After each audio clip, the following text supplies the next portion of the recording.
Welcome back everyone. सो कैसे आप लोग? मैं आ चुका हूँ सोल कोड के मॉड्यूल 2 के वीडियो के साथ, जो कि होने वाला है हमारा एरेस, जो कि एक बहुत ही इंटरेस्टिंग टॉपिक है डीएसए के अंदर, और हम इसे बहुत ही ज्यादा डिटेल में समझेंगे। और बेटर अंडरस्टैंडेबिलिटी के लिए मैं क्या करने वाला हूँ, मैं इसे 3 पार्ट्स में डिवाइड कर दूंगा, राइट। तो हम इसे स्टेप बाय स्टेप समझेंगे। जो आज का मॉड्यूल का जो पार्ट होने वाला है एरेज का, वो है इंट्रोडक्शन टू एरे। और हम इसमें कुछ कॉमन ऑपरेशन जो हम एरेज में परफॉर्म करते हैं उसको समझेंगे, जानेंगे। सो बिना किसी देरी के साथ लेट्स गेट स्टार्टेड।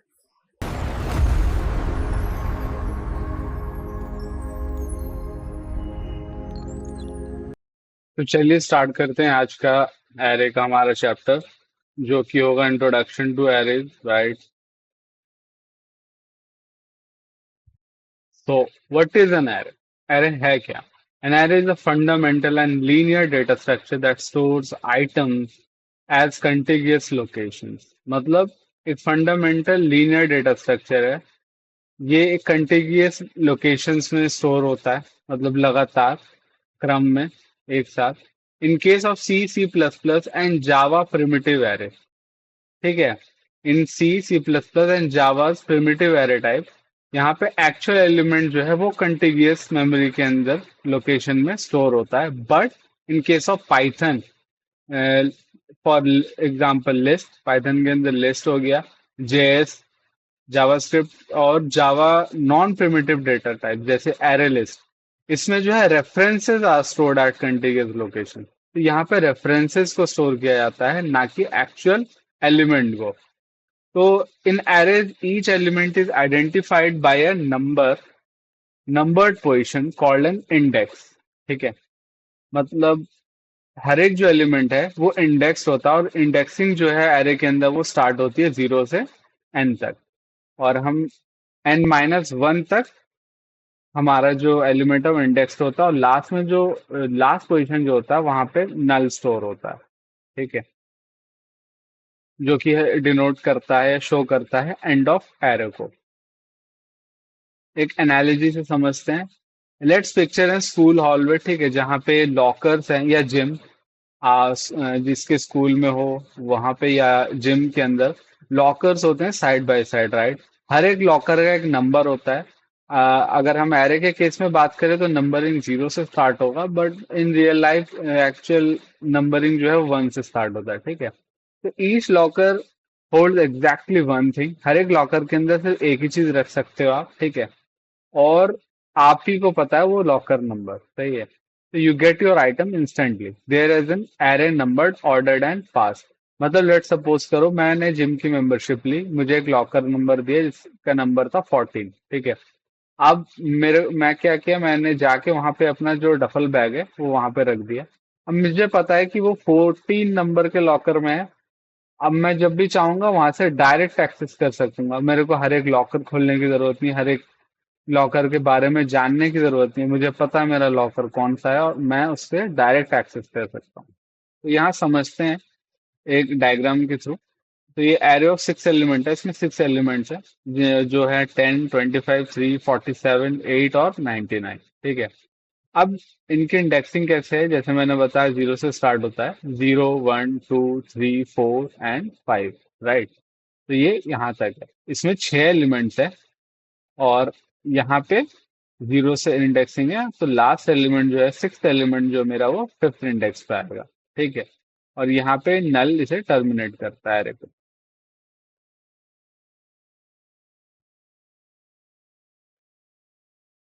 इसको अभी हम थोड़ी देर में लाइव कोड करके समझेंगे, बट उससे पहले मैं एक और चीज पे थोड़ा फोकस देना चाहता हूँ, वो है memory layout and indexing.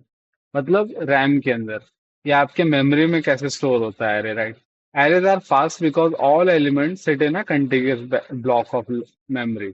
The computer computes the address of any element in one step, ठीक है।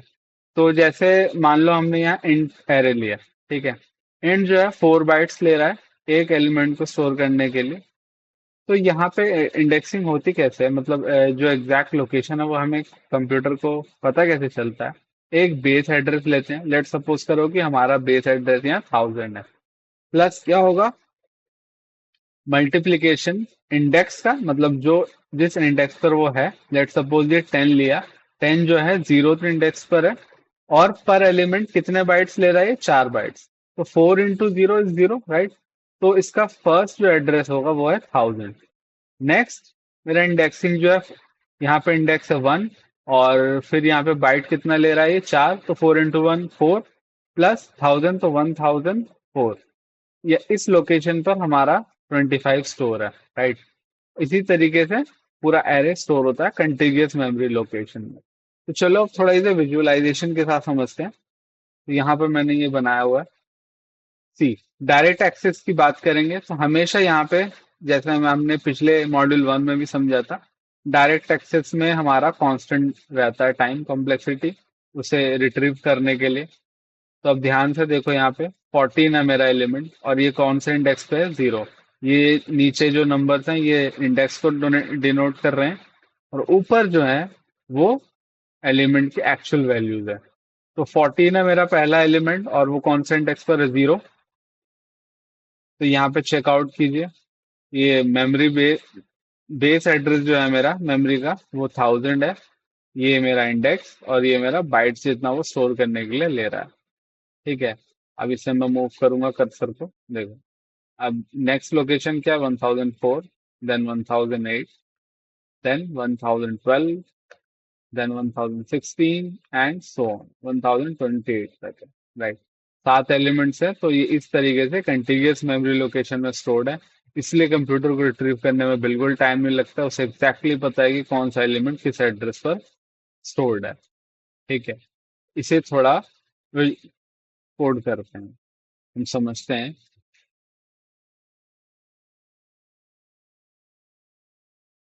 मैं नया पाइथन का फाइल बना लेता हूँ।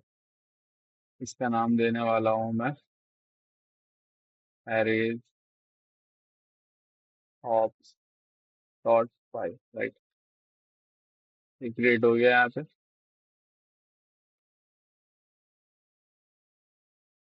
डायरेक्ट एक्सेस पहले हम देखेंगे।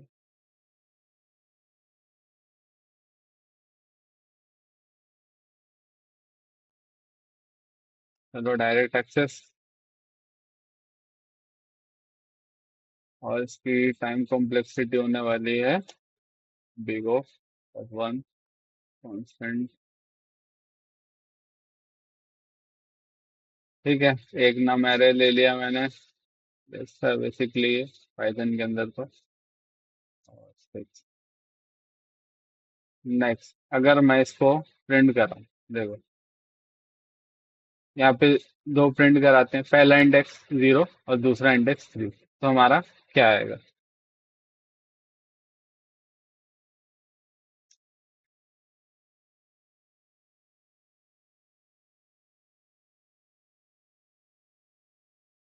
ठीक। तो 0th इंडेक्स पे मेरा वैल्यू जो है वो 1 है, और थर्ड इंडेक्स पे मेरा वैल्यू क्या है, 4 है, राइट। Moving on to the next topic, static versus dynamic array. Static और डायनामिक एरे है क्या, स्टैटिक एरे क्या है, fix size set at creation, मतलब ये फिक्स साइज का होता है, और ये एट क्रिएशन पे सेट होता है। ये इम्यूटेबल होता है इसका साइज, यानी कि हम इंक्रीज नहीं कर सकते ड्यूरिंग द एग्जीक्यूशन। और dynamic array grows automatically when full. इसका एग्जांपल है स्टैटिक एरे का, जैसे सी प्लस प्लस में हमारे एरेज होते हैं, उस तरीके से प्रिमिटिव एरे। और डायनेमिक एरे में हम पाइथन का लिस्ट सपोज कर सकते हैं, जावा का एरे लिस्ट, जिसे हम अपनी मर्जी से बढ़ा सकते हैं ऑब्वियसली। स्टैटिक एरे में जैसे मैंने बताया इम्यूटेबल होता है, दे कैन नॉट ग्रो और श्रिंक, वो ना बढ़ते हैं ना घटते हैं। और डायनामिक एरे में doubles in size when needed, तो जब भी इन्हें जरूरत होती है साइज अपना इंक्रीज कर लेते हैं। स्टैटिक एरे का फायदा ये है, फास्टर होता है, कोई ओवरहेड नहीं होता है। ठीक है। क्योंकि यहाँ पे लोकेशन, कंटिगियस मेमोरी लोकेशन में डायरेक्ट एलिमेंट स्टोर होता है, इसलिए वहां पे कोई हम्म, हमारा ओवरहेड नहीं है, और वो डायरेक्ट एक्सेस होता है। और डायनामिक में क्या है, स्लाइड ओवरहेड होता है जब भी वो रिसाइज होता है। क्यों, क्योंकि जो नया एरे है उसके अंदर पूरा जो ओल्ड एरे है वो पूरा कॉपी होता है, तो उसका थोड़ा ओवरहेड होता है, राइट? जैसे मैंने बताया एग्जांपल इसका पाइथन लिस्ट और जावा का एरे लिस्ट। और static array C C plus plus के जो एरेज होते हैं वो स्टैटिक होते हैं, they are immutable, their size can not be increase. Okay, next topic हमारा है एरे ट्रैवर्सल। तो इसे डायरेक्ट समझते हैं हम करके, ठीक है? इसको कमेंट आउट कर देते हैं, इसको थोड़ा सा और बढ़ाते हैं हम। अब हम करेंगे ट्रेवल, इसको भी ओवर एंड टाइम लगेगा ट्रेवल्स करने के लिए। तो दो तरीके से होता है, इफ आई इन नम। तो यहाँ पे क्या है, आई जो है वो आइटम आइटम है या एलिमेंट हम कह लें इसे, ये एलिमेंट है बेसिकली। मतलब डायरेक्ट हम एलिमेंट प्रिंट करा सकते हैं। Let's see how this works. See, इसने सारे जो है एलिमेंट्स को प्रिंट करवा दिए। तो यहाँ पे फॉर एलिमेंट इन नम, तो मैं यहाँ डायरेक्ट जो है एरेज से उनके एलिमेंट्स को एक्सेस कर रहा हूँ। एक ये तरीका है। दूसरा तरीका क्या है, let me just comment this out. दूसरा है रेंज के थ्रू, जहां पे मैं इंडेक्सिंग के जरिए अपने एरे को प्रिंट कर रहा हूँ, ठीक है? ये भी बिल्कुल उसी तरीके से काम करेगा। तो ये दो मेथड है जिससे कि आप एरे को ट्रेवल्स कर सकते हैं, राइट? एंड स्टेप्स लेगा, जितने एलिमेंट्स होंगे उतने ही स्टेप्स लगेंगे ट्रेवल्स करने के लिए एरे को। नेक्स्ट हम बात करेंगे इंसर्शन इनटू एरे। इंसर्शन मतलब ऐड करना एरे के अंदर नए एलिमेंट को, उसे इंसर्शन कहा जाता है। इंसर्शन जो है वो तीन तरीके से होता है, at the end, at the beginning and in the middle, right? तो हमेशा ध्यान रखना कि जो इंसर्शन एट द एंड होगा उसकी कॉम्प्लेक्सिटी क्या होगी, बिग ऑफ वन, मतलब कांस्टेंट टाइम में होगा। क्यों? क्योंकि मुझे एरे का जो टर्मिनेट हो रहा है, जहाँ पे एरे जहाँ पे खत्म हो रहा है, मुझे वो पता है एग्जैक्टली। मैं साइज या लेंथ से उसको डिड्यूस कर सकता हूँ और एंड में सीधा जाके अपेंड कर दूंगा नए एलिमेंट को। बट अगर हम एलिमेंट को स्टार्ट में या कहीं बीच पर, बिगिनिंग में या कहीं बीच पर ऐड करना चाहे किसी एलिमेंट को, तो वहां पे it will take N complexity. क्यों? क्योंकि हर एक एलिमेंट को एक एक स्टेप आगे मूव करना पड़ेगा उस नए एलिमेंट के लिए जगह बनाने के लिए, ठीक है? जैसे यहाँ पे शो किया गया इंसर्शन एट द बिगिनिंग में, पहले एरे क्या था हमारा, 10 25 3 47, राइट? अब नया एलिमेंट हमने क्या ऐड किया, 99। कहाँ पे ऐड किया, बिगिनिंग में। तो 99 जब ऐड हुआ, यहाँ पे इंडेक्सिंग में 10 का इंडेक्स क्या था, 0। फिर ये 1 2 3। अब 99 0 इंडेक्स पे है, और ये हर एक जो है एक एक मूव कर गया है। ये 1 पे है, अब 2 3 एंड 4, राइट? इस तरीके से हमारा इंसर्शन चलता है। इसको थोड़ा विजुअलाइज करते हैं, ठीक है? तो यहाँ पे देखो, ये हमारा एरे है 14 3 52 8 27 61 9 44। अब अगर मैं, ये मेरा पोजीशन है, मुझे किस पोजीशन पे ऐड करना है, 0 पोजीशन पे मैं ऐड करता हूँ, ठीक है? इंसर्ट हियर, 97 ऐड हुआ, यहाँ रैंडम जनरेट करवा रहा हूँ मैं नंबर। अब ये हर एक जो एलिमेंट है वो एक एक इंडेक्स आगे पुश हो गया। It will take N complexity of course. आप कहीं मिडिल में करवाते हैं, ये फोर्थ पोजीशन पे मैं करवाऊंगा 8 की जगह पर। तो अब 12 यहाँ पे आ गया, और 8 से लेके सारे जितने एलिमेंट्स आगे के वो एक एक पुश हो गए, ठीक है, इंडेक्स में। तो इस तरीके से हमारा इंसर्शन वर्क करता है। और बिगिनिंग में या कहीं मिडिल में जब हम इंसर्ट करते हैं किसी एलिमेंट को, it will take N time, right?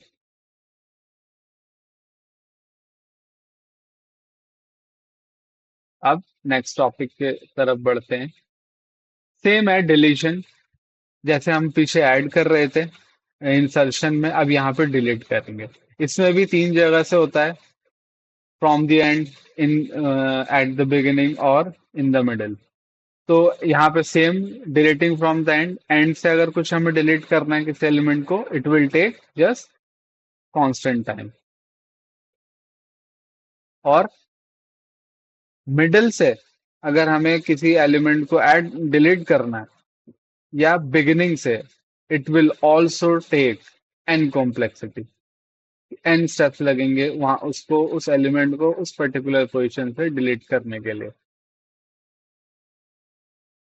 ठीक है, तो चलो इसे भी समझते हैं विजुअलाइजेशन के थ्रू, फिर हम इसे कोड करके भी देखेंगे। तो जैसे मैंने अभी 12 ऐड किया था यहाँ पे, अब मैं इसको डिलीट करता हूँ। ये मिडिल में है मेरा 12 फोर्थ इंडेक्स पे, अब मैंने डिलीट किया।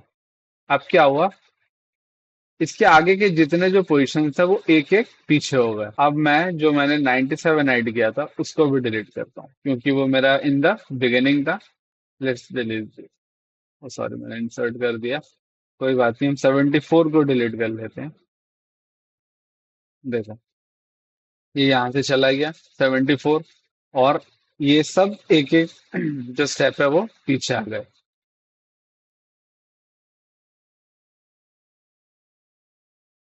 आई होप कि आपको ये विजुअलाइजेशन के थ्रू बहुत अच्छे से समझ आया हो हमारा इंसर्शन और डिलीशन। अब थोड़ा कोड करके भी समझते हैं इसको। Let me comment this out. तो पहले हम स्टार्ट करेंगे इंसर्शन के साथ, राइट। इंसर्शन, इंसर्शन में पहला इंसर्शन होगा एट द एंड करते हैं, ठीक है। क्योंकि एंड में हम कुछ भी इंसर्ट करेंगे तो वो क्या होगा, एन कॉम्प्लेक्सिटी लेगा, ठीक है। मैं इस एरे को यूज करूंगा दोबारा से, इसको यहाँ पे कीप दिस हियर, ठीक है, यहीं से यही वाला यूज करेंगे नम एरो को। सो नम डॉट अपेंड, अब क्या अपेंड करवाना है हमें, कोई सा भी एलिमेंट, लेट से 97 अपेंड करवाता हूँ मैं। उससे पहले लेट मी थोड़ा अच्छे अंडरस्टैंडिंग के लिए मैं एक बार ये प्रिंट करवा लेता हूँ।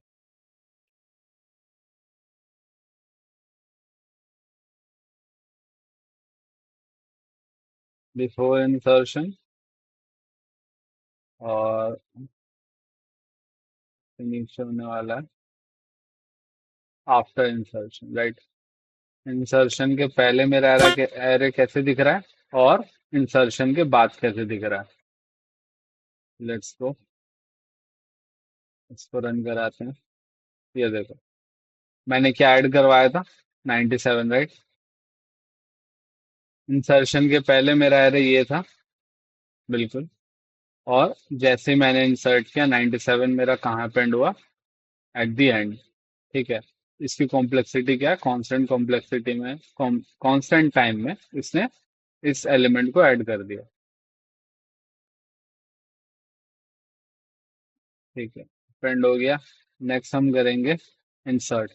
इंसर्ट कराते हैं, चलिए 100 को कौन से पोजीशन पे, थर्ड पोजीशन पे, थर्ड इंडेक्स पे। अभी मेरा थर्ड पे क्या है, 4 है, राइट। 0 1 2 3 4, let's do this. ये देखो ये था मेरा एरे। अब क्या हुआ, मेरा 4 की जगह पे क्या आ गया, 100, और यहाँ से लेके सारा एरे जो है एक एक पोजीशन आगे मूव कर गया। तो यहाँ पे जो कॉम्प्लेक्सिटी है मेरी वो क्या है, बिग ऑफ एन, क्योंकि इसने एन स्टेप लिया इस ऑपरेशन को परफॉर्म करने के लिए। तो ये तो हो गया मिडिल में, एट द एंड था ये ऑपरेशन। ये था मेरा इन द मिडिल। अब एक और कराएंगे हम, कहाँ पे, बिगिनिंग के अंदर, ठीक है, बिल्कुल स्टार्टिंग में। वही मैं सेम ऐड करवा रहा हूँ 100 ही, क्योंकि इसने मुझे दे दिया कोड थोड़ा सा। चलो नेक्स्ट, सेम वही। प्रीवियस एरे क्या था, जो ओरिजिनल एरे वो ये था। अब हर एक एलिमेंट जो है वो एक एक प्लेस आगे मूव कर चुका है पोजीशन, और यहाँ मेरा 100 जो है 0th इंडेक्स पर आ गया। इस तरीके से इंसर्शन काम करता है। जब भी इंसर्शन एंड में होगा तो वो कांस्टेंट टाइम में होगा, बाकी इन द मिडिल और एट द बिगिनिंग वो हमेशा एन स्टेप्स लेगा उस काम को पूरा करने के लिए। आई होप कि इंसर्शन बहुत अच्छे से आपको समझ आया होगा। अब हम करने वाले हैं डिलीशन। डिलीशन के लिए कीबोर्ड का यूज करता हूँ मैं, थोड़े चेंजेस करने, बस। डिलीशन, यहाँ पे लिखते हैं बिफोर डिलीशन एंड आफ्टर।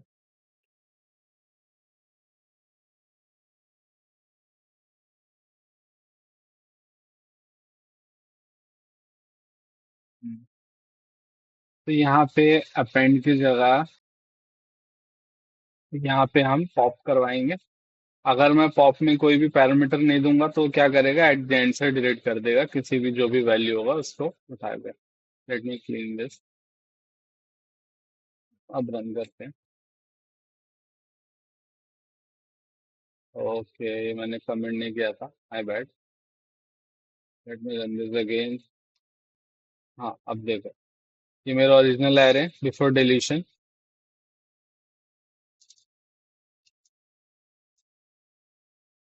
और ये मेरा एरे है आफ्टर डिलीशन। इसने क्या किया, एंड से 89 को उठा के पॉप कर दिया, यानी डिलीट कर दिया, राइट। अब नेक्स्ट देखते हैं। नेक्स्ट हमें क्या करना है, लेट्स से सेम काम करते हैं, पॉप करवाते हैं थर्ड इंडेक्स से। ठीक है, देखो, अब यहाँ से ये 4 चला गया हमारा इंडेक्स से, और क्या बचा, बाकी का, आगे का, और ये एक एक जो है पोजीशन पीछे होगा। ठीक है,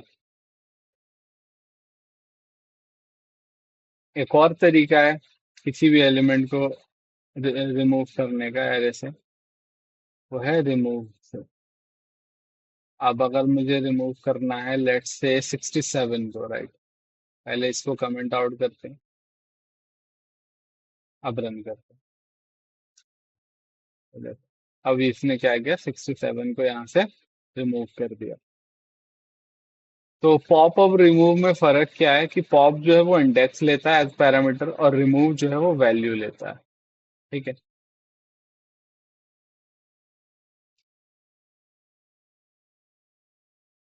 अब एक डिलीशन करते हैं हम from the beginning, right. Same pop का यूज करेंगे हम यहाँ, या रिमूव का भी कर सकते हैं, अगर मुझे पता है कि मेरा वैल्यू क्या है, वन मतलब 0 इंडेक्स पे। अगर नहीं पता है तो मैं इसका यूज करूंगा, इसमें सिर्फ इंडेक्स जाएगा, राइट। तो लेट्स रन दिस। देखो, इसने क्या किया, इस एरे से 1 को, जो मेरा 0 इंडेक्स पे था, उसको रिमूव कर दिया, और हर एक एलिमेंट को एक एक पीछे शिफ्ट कर दिया। तो इस तरीके से हमारा डिलीशन वर्क करता है। ध्यान रखना कि कोई भी ऑपरेशन जब at the end of array होगा तो उसकी कॉम्प्लेक्सिटी कांस्टेंट आएगी, और अगर वो इन द मिडिल या एट द बिगिनिंग होगा तो उसकी जो कॉम्प्लेक्सिटी होगी वो बिग ऑफ एन, यानी कि एन नंबर ऑफ स्टेप्स में उसे कंप्लीट करेगा, क्योंकि वहां पे एरे को शिफ्ट करना पड़ता है उस ऑपरेशन का कंप्लीशन तक पहुंचाने के लिए। तो चलो, इस मॉड्यूल 2 के एरेज के इंट्रोडक्शन पार्ट को हम यहीं पे कंक्लूड करते हैं। नेक्स्ट पार्ट में हम सीखेंगे इसके दूसरे ऑपरेशंस, जैसे कि लीनियर सर्च, सर्च कैसे करना है हमें, एक हमने अभी देखा था सर्च का मेथड। एक और मेथड है, वो है बाइनरी सर्च, हम उसको अच्छे से समझेंगे, सीखेंगे। नेक्स्ट उसके बाद हम रिवर्सल देखेंगे, एरे को रिवर्स करना, इसके ऊपर दो एक क्वेश्चंस करेंगे। Rotation of rotating an array, उसके बारे में पढ़ेंगे। तो ये होने वाला है हमारा पार्ट 2। और जो हमारा पार्ट 3 होगा, जो लास्ट पार्ट होगा, उसमें हम 2D एरेज के बारे में बहुत सी डिटेल में पढ़ेंगे। और इसका जो पीडीएफ है मैं आपको डिस्क्रिप्शन में प्रोवाइड कर दूंगा, यहीं पे मिल जाएगा आपको। आप यहाँ से उसको डाउनलोड कर लेना और पढ़ना, उसे अच्छे से समझना, आगे के लिए भी काम आएगा वो आपके। So that's it for this module 2 part 1। और मैं आपको मिलूंगा नेक्स्ट वीडियो के साथ, एरे के और ऑपरेशंस पे हम काम करेंगे, उसे समझेंगे, सीखेंगे। तो यार गाइज, अगर पसंद आ रहा है video, then hit subscribe, like कर दो, और अपने कमेंट लिखो, जो भी आपको अच्छा लग रहा है, बुरा लग रहा है, tell me. And that's it for today, have a great day, bye.